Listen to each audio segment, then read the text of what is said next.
Greetings and salutations, loyal viewers of this channel. My name is Sean, and today we're going to talk about a British band on their first day in the United States of America, essentially being robbed by criminals in the state of California, and how in this part of California, i.e. Vallejo, California, this is a very common occurrence, despite the fact that there was so much shock among these Brits to experience this criminality basically immediately after stopping in a Starbucks in the United States of America. Now, we're going to get into this. We're going to talk about this. But before we do, I want to thank everybody who supports this channel via actualjusticewarrior.com/join. Give me the money.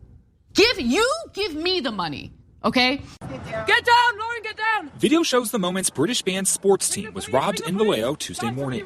The band, which has had 2 top 10 albums in the UK, had flown to America just hours before to begin a tour. So if you guys are not very clear on what you're looking at, essentially they ended up going into a Starbucks hours after making their flight into the state of California in order to get themselves a drink. Very American of them to stop by at a Starbucks for coffee, and they parked their van probably too far away from the Starbucks in which they were staying at when they noticed individuals, probably teens in the United States of America, going into their van and stealing property out of there. Now, we've talked about how in the state of California, you essentially have these hotspots, and they're in and around the airport, where people break into your vehicles as they're deciding to stop off for food or for whatever close to the airport and try to steal everything. Now, a lot of people will say those are innocent Bebe Angel Aladdins trying to feed their starving family, and this is a non-violent crime, therefore no big deal. But the British band Sports Team ended up discovering that it was a big deal. These were violent criminals, because when they went to approach these people, they ended up pulling a firearm on them. And again, is there any greater welcome to the state of California kind of message than stopping by for a quick drink and then suddenly being victimized by armed robbers, which is something that you're not familiar with in the United Kingdom. They tell me earlier in the day they had stopped in a local Starbucks en route to their first show in Sacramento when the robbery occurred. And some guy came in sort of seconds later telling us that a white Sprinter van was being broken into. So instinctively, we all ran out and started shouting. After running up to confront them, the band tells me the men robbing the van then brandished a gun. So as you can see right there, they're describing this instance. They're saying that somebody came in, told them that there was a robbery going on in this van outside. They went out to try to confront him. Like I said, the gun was pulled, and they ultimately ended up getting their passports, their laptops, a bunch of other personal pieces of property. However, they weren't able to get the instruments due to the fact that they appeared to be locked up better inside that particular van. Now, of course, they were shocked to have a gun pulled on them. This is unusual in the United Kingdom, but also in a higher trust society like the United Kingdom, they were shocked by the response from the other patrons in the Starbucks, because this is not unusual at all in the United States of America in certain parts, and they just happened to discover that they were in one of those parts. We retreated to go back inside and were just forced to watch and carry out all of our personal items from the van. The robbers took most of their personal belongings, including laptops and their passports. However, they weren't able to get any of the instruments. The group says while the incident was intense, the most shocking part was the reaction from other people after it happened. They tell me they were struck by the impression folks gave off that things like this happen all the time. In the UK, are incredibly shocked. So like when someone's pulled a gun on you. But then from the US, there definitely is this kind of resigned nature from a lot of people, which we find a little bit strange. So one of the reasons I'm covering this story, other than the fact that these Brits are absolutely shocked by the reaction that they got from everyday people in and around this area, is because I think it's absolutely crucial for you to understand how much things get normalized in the United States of America. Horrible, bad things, or can get normalized anywhere in this country or anywhere in this world, because they are not normal. The idea that somebody breaking into your vehicle minutes after you step foot in a Starbucks and stealing all your personal effects is just a common occurrence in certain parts of this country should not be so. This should not be the thing that people expect to happen, yet people in the Bay Area basically say, yeah, I mean, this is essentially what goes down all the time. If you ever near an airport, just expect criminals to come and rob your stuff. You're just going to have to deal with it, because that is what goes down in the state of California. And by the way, it is this attitude right here, this common knowledge privilege of Californians that caused them to vote overwhelmingly for Prop 36 and against Prop 47. Prop 36 was the repeal of Prop 47, of course, if you guys don't recall, and every single county in California voted in favor of that repeal, including 70% of the total voters in the entire state. So obviously people are angry about this, obviously people are upset about this, but time and time again, you see instances where people who are unfamiliar get exposed to something like this, and they just point out how odd it is. And yes, it is in fact odd. It is weird. It is not sensible. It is not reasonable, but unfortunately, this is what has been allowed to occur in the state of California, even though many people on the left are going to argue that those thieves were just trying to feed their starving family, and if they would have shot one of those band members and killed them to feed their starving family, that would have been justified, because who has more white privilege than the Brits? They're quite literally the colonialism, oh my god, evil white racism. How dare they just not churn over all of their stuff to the criminals and then thank them for the robbery and beg to be executed. Despite the incident, the band tells me it hasn't tainted their view of the Bay Area, a region they've been to several times and love. So they say that this didn't change their perception of the Bay Area. They've been there before. They absolutely love the Bay Area. And this is where I'm going to break from these Brits, because it absolutely should change your perception of the area. And of course, I'm not just talking about the fact that they happen to be victimized by criminals, but the fact that all the different various people in this area said it was so normal for this to occur in this particular area. And obviously that should change your perception if that was something that you did not already have priced in about this particular area of California. I mean, when I went to Barcelona, I had a lot of warnings about pickpocketers, and I got a bunch of those warnings from the locals, from the regular ordinary residents of that particular city. And that absolutely did change my perception of Barcelona. It changed the precautions that I took while I was in that city. Even though overall, of course, there were many things that I appreciated about Barcelona, I took that into account and took the normalization of that into account as I moved through that city while I was there years ago. And you should absolutely do the same. They also say the support from fans has been comforting.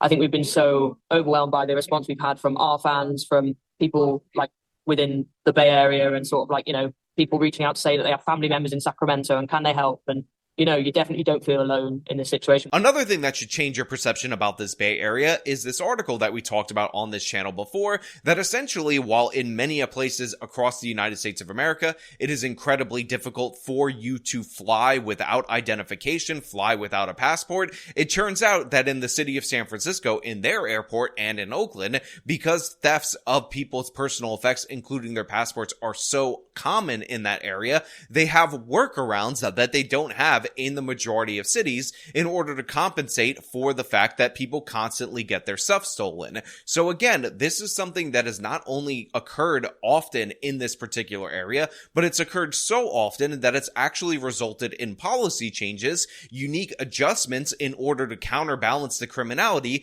and that is something that is incredibly notable. Now, in addition to them being robbed, we also have people from the area talking about their problems in this specific complex, and I want to play a little bit of that for you so you understand that this is not the story of just British celebrities getting robbed. This is the story of criminality in California going completely unchecked, which we've talked about many a time. Elon Delgadillo owns a bridal store in Vallejo. He says break-ins and robberies have become a part of doing business over the last 15 years, with one robbery costing the business up to $250,000 in damages. We have our fair share of, dealing with criminals in the city, and of course the police isn't really responsive. Delgadillo has taken his security into his own hands, putting a lock on the front door that only opens from the inside. Guests have to be buzzed into the shop. Still, Delgadillo is worried thieves might break the windows. I think we've cast a wide communication, to the greater Bay Area that, like, hey, come to Vallejo. They're not going to do anything. The FBI Crime Index shows a spike in property crimes in Vallejo starting in 2020. Paula Conley is a native of the city, and she said... So here we have a guy who runs a bridal and tuxedo rental place in this particular complex, and as you can see, he's had to take a bunch of different precautions that you wouldn't think you would have to take, but unfortunately in California, this is a common occurrence because crime is just something that is priced into living around this area. And by the way, it's not isolated to just this particular complex. complex to this particular strip mall, it appears that property crimes are up, so many of people are experiencing break-ins and whatnot. And for all the lefties who say, oh, well, it's not really happening, crime down, no big deal, why would this guy spend all this money on the doors that you would have in a pawn shop for a tuxedo rental place, bar up his windows, and have to take all these precautions if this wasn't a serious consequence? This is all money that could be going towards other aspects of the business, but because crime goes unpunished so often in California, because the criminals are incentivized to steal over and over and over again, this is what he has to do to deal with it. And to people like Jenk's nephew who say, oh, people just see homeless people and then imagine that there's crime, again, why is he putting his real world dollars towards solving this particular crime problem for himself and saying repeatedly that he can't rely on law enforcement because they don't show up in time? The FBI Crime Index shows a spike in property crimes in Vallejo starting in 2020. Paula Conley is a native of the city, and she says through the years, crime and a lax approach to tackling it is killing her community. Everyone is at risk all the time. And unfortunately, for various reasons, our city has not been able to get a hold of the situation. But at some point, somebody has to. So I think that's absolutely crucial right there. We have the statistics that show that crime is up, specifically property crime in Vallejo. You have the residents talking about how not only is it hurting the businesses and all that, it's actually killing their community. And this is 100% true. As we talked about on this channel over and over and over again, contrary to what you're told by the left wing about how poverty and material circumstances are the thing that drives crime, what we see represented in the data and in these communities is that the crime actually drives the poverty. You had the defunding of the police, a shortage of officers in the Vallejo PD, again, in and around 2020. I wonder what Black Lives Matter riots happened in this particular area during that period of time. And then you have the spike in crime. You have everybody arming up and barring up all of their stuff because obviously the lax enforcement has incentivized those criminals. And then the businesses go out of business. The tax base ends up getting depleted. They have less money for officers, and you find yourself in a familiar death spiral that we talked about across the country. And what this woman wants is the California Highway Patrol to do what they were trying to do in the city of Oakland here in order to drive down the criminality, because spoiler alert, having police on the streets actually does deter crime to a certain degree. Conley is asking for the CHP to help Vallejo's police department. VPD is experiencing a severe shortage. Conley says she's seen the CHP at work in Oakland and is asking for the governor's support as a last resort. We can't keep living like this. Something has to be done to rein in this kind of violence and crime. And this is one of the things that we see represented in all these different various communities over and over again. While you have the left wing saying that crime is a bourgeois concern, like Emma Vigeland. I was hit at one point sitting on the subway by a man who was having a mental health episode. He sat next to me and he was elbowing and kind of flailing around and hit me in the face and in my body. And it was jarring, right? The idea that I would want him to be hurt in any way, I just didn't want to be near him in that moment because I understood something was going on here. Every one of us who's taken public transit has had this kind of situation, something similar happen, seeing someone struggling. That doesn't mean that our fear in that instance, and I was a little scared because I was hit. It's a problem. Like, it's people that need help. But my fear is not the primary object of like what we should be focusing on right now. It's the fact that this person is in pain. And so, like, the politics of dehumanization privileges the bourgeois kind of concern of people's, like, immediate discomfort in this narrow instance, as opposed to larger humanity and life. It's really freaking twisted. Yeah, who grew up incredibly wealthy, the daughter of two corporate attorneys who were U.S. attorneys at one point, a bundler for Kirsten Gillibrand and other Democrats, talking about how, crime is no big deal because she's never really experienced that in her life growing up, being isolated in New Jersey. And of course, you have other people on their network who either grew up as wealthy as she did and are as white guilted as she was, or went to some high-end university where they were radicalized to be a communist, this, talking about how these everyday people, these small business owners, these people just trying to eke out a living, middle-class people, are dumb rubes, absolute idiots who just need to deal with the criminality, because in reality, it's just material circumstances and we just need to arrest poverty. By contrast, you have the people that actually experience this stuff, who have to deal with it, who know what the solution is, who have been calling for the solution, but unfortunately, they're governed by these woke, white-guilted lefty types who are more interested in promoting their ideology than actually helping people. But you know what? We saw the results of the California election. We saw 10 counties turn red. We saw Prop 36 pass, which is the repeal of Prop 47. We saw other pieces of left-wing criminal justice reform legislation be voted down. We saw district attorneys be thrown out. And maybe, just maybe, we will see some positive results from this. But of course, we will have to wait and see. Now, as usual, if you like this video, show them by leaving a like, subscribe for more content, follow me on the social media, support me via the support links in the description of this video. This has been me talking about Vallejo, California, just having normalized criminality. Till next time.